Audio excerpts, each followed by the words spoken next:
What's going on, guys? Nick here with Thinfolk Gaming, and some new Halo Infinite gameplay just dropped. The gameplay we're going to be seeing in particular is a Halo Infinite campaign first hands-on video preview through IGN. Alright, let's check it out.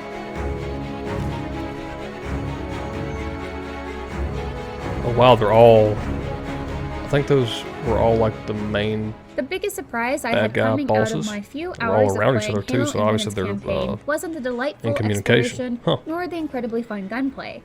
Instead, it came down to the characters. Halo Infinite sees the legendary Master Chief once again tasked with saving the universe from yet another threat. And after 5 major campaigns, the Chief seems tired. He's a man of few words, but his movements and responses are heavier than I've seen before. This is Chief without Cortana. His subtle yet distinct change is far from a bad thing, though.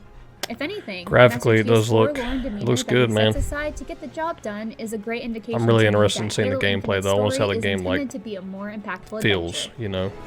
Hope it's gonna be like uninterrupted gameplay, just raw gameplay. That's what I'm hoping for. It's been 6 months. Where have you been? What happened? Where is Cortana? Chief's stern determination is also wonderfully contrasted to his new AI companion's bubbly enthusiasm and his pilot rescuer's anxiety and weariness. Given developer 343 Industries' failure to give Locke the faintest hint of a personality or motive in Halo 5 and the game's generally lackluster story, this was a relief. Something else went off too. No. Not then. Not again. We need to run. I need a weapon. Weapon? This is all I've got. It's enough. Halo Infinite's contrasted here we go. characters That's what I want to aren't see. the only things to look forward to, though. Rewarding exploration infused with Halo's DNA and genuinely challenging combat could be a relief in today's open world game Okay, so that must be one of the where many bosses, or maybe mini bosses, and only a few offer meaningful adventures beyond their main path. If things continue the way I played in my 4-hour hands-on time, I think Halo Infinite could fall into the latter. That's not to say there aren't some essential elements of Halo Infinite I'm curious to see if 343 can pull off, like Chief's storyline with Cortana.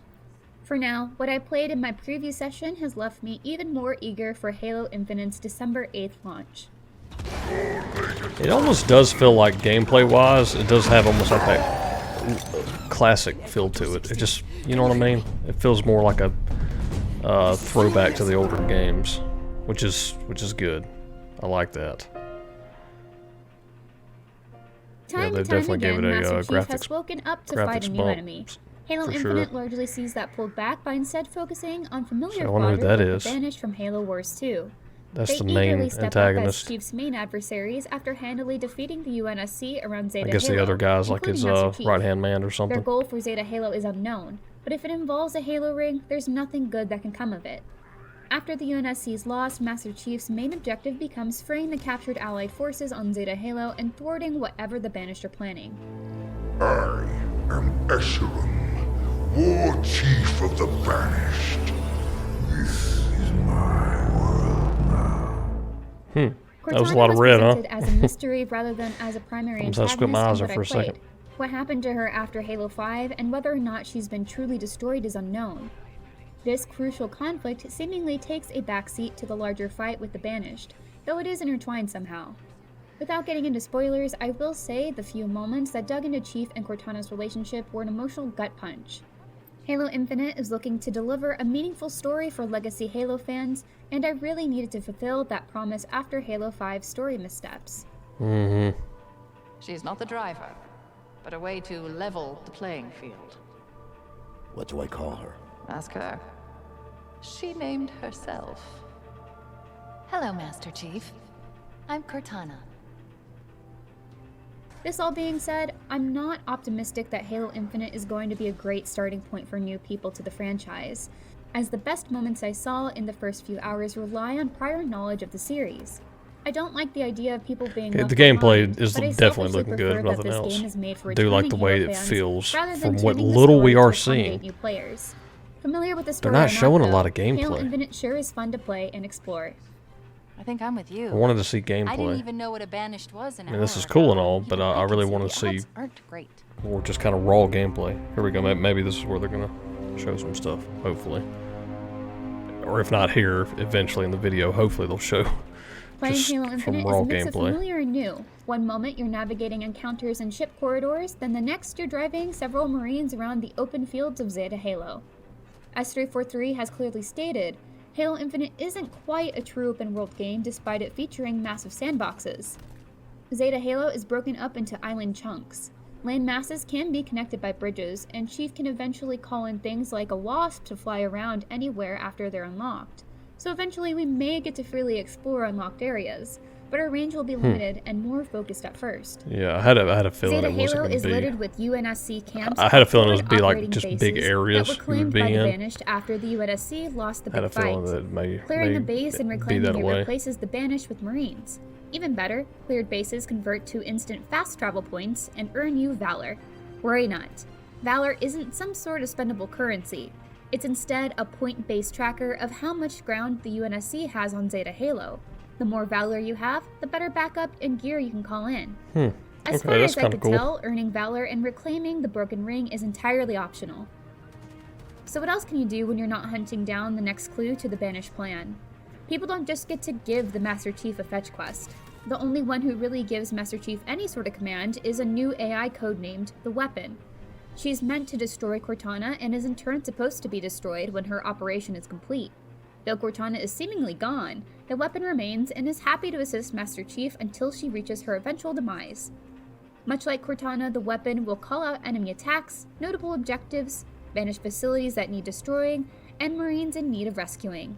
So those I are your was more side likely to come missions, across running essentially. patrol of enemies than an actual Extra objective, missions but it that they didn't have feel in like I open had to world go too areas. far to find something fun to do. I enjoyed the quiet moments though. Following Zeta Halo's native space groundhogs or just enjoying the view was a pleasant reprieve from the action. When I was ready to get back to it though, I could also hunt down and eliminate special targets to collect a unique version of their signature weapon that's equipable at FOBs. And of Whoever's course, there playing are this plenty of must be collectibles. playing on A easy. new scanner tool Has does to be. make them a bit easier to find. I hope. If you have an idea of where to look.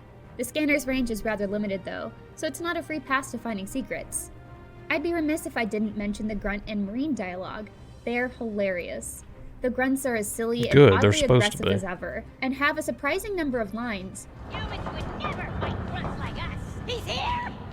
While the Marines are far more confident and excited about joining the Chief in battle. Their commentary made exploring all the more enjoyable. Just in the nick of time, Chief. Just from the gameplay and then like the audio, the way the grunts are acting, those little small things that Just they're because bringing Zeta up Halo is a does larger, more open give me sandbox a doesn't more of mean an 343 suddenly old has us school doing feeling to puzzles Halo, or the Halo tasks games, unbecoming which of a genetically is augmented definitely a super soldier positive. like Master Chief. I think that's Fighting what enemies 343 is and trying to destroying shoot their for stuff this is one, is always at the getting center back of to the Halo roots Infinite's of it. gameplay.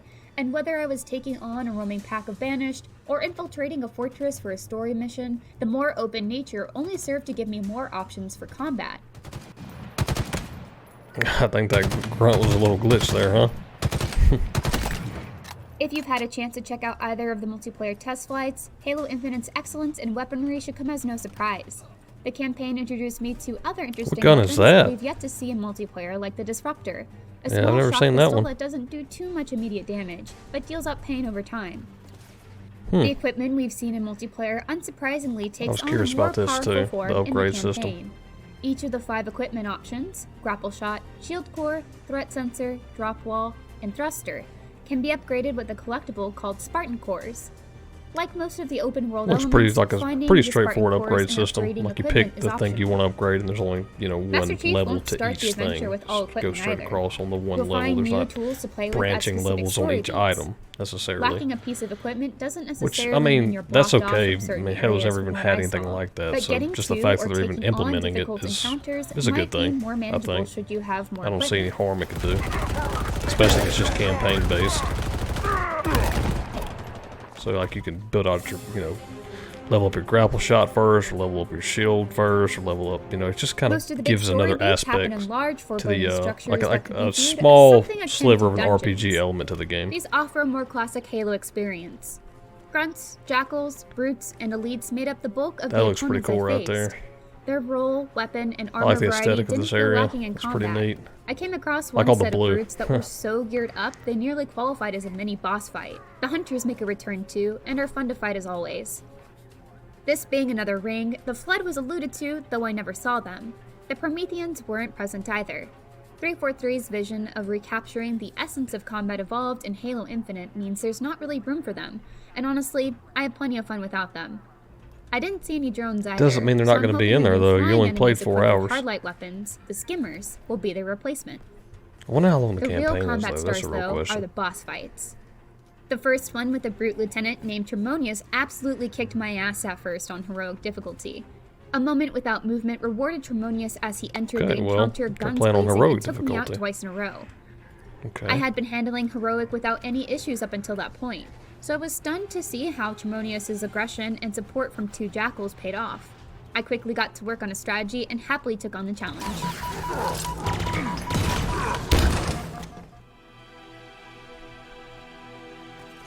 I have thus far only explored a fraction of Halo Infinite, though the map isn't as large as something you'd find in an Assassin's Creed. Far from it, I'd say. What it does hold seems to offer something more curated with excellent combat at its heart. The story part is what I'm most curious about now. 343 needs to stick the landing in the plot department, especially with regard to giving us a satisfying resolution to the Chief and Cortana's relationship. That's my biggest worry, is If how they they're can going to finally end deliver it. that well-rounded classic Halo experience, then they'll have successfully and definitively made I hope Halo they their end it. own. For more on Halo Infinite, check out our I hope it's a exclusive great reveal ending. of the new Streets multiplayer I'm a map. little worried. And stay tuned all I can't November see long how for they're more going to end IGN it first coverage on Master to a Chief's satisfying adventure. ending, like to the level that Halo 3 ended it. You know, it's you know, a tall order to fill. That's for sure. Alright guys, so that was IGN's Halo Infinite campaign, the first hands-on video preview. Pretty good video. I enjoyed it. I was really wanting more of a, I guess, less scripted gameplay video, but this one did show a fair amount of gameplay and actually went into some more depth as far as, you know, what you can expect to be doing in the game. So that's always nice to hear. So at least then you have an idea of kind of what you're getting into before you pre-purchasing the game or, you know, buying the game. But yeah, I mean, I'm definitely excited for Halo. I do have my, you know, small reservation. I'm just really hoping that the campaign's good. I hope it's a solid campaign. I hope it's something that everybody can pick up and play and really enjoy. And I mean, I'm sure the multiplayer is going to be great as usual. The multiplayer is typically always good. The one thing I will say is, now that I've actually got to see some more, you know, on the boots on the ground gameplay than I've seen before, it really does have that more of a classic Halo feel to it. And I don't really know how to articulate why or how, but it's just something about when I'm seeing it, when I'm watching the gameplay, it feels more like classic Halo to me than, say, Halo 5 or even Halo 4, for example. If you ended up enjoying the video, do me a favor, smash that like button. It really helps me get my content to other people. Also, check out some other content. If you enjoy that content, consider subscribing to the channel, join the Finfolk Legion. And yeah, because it's going to be it for me, guys. I'll see you on the next one.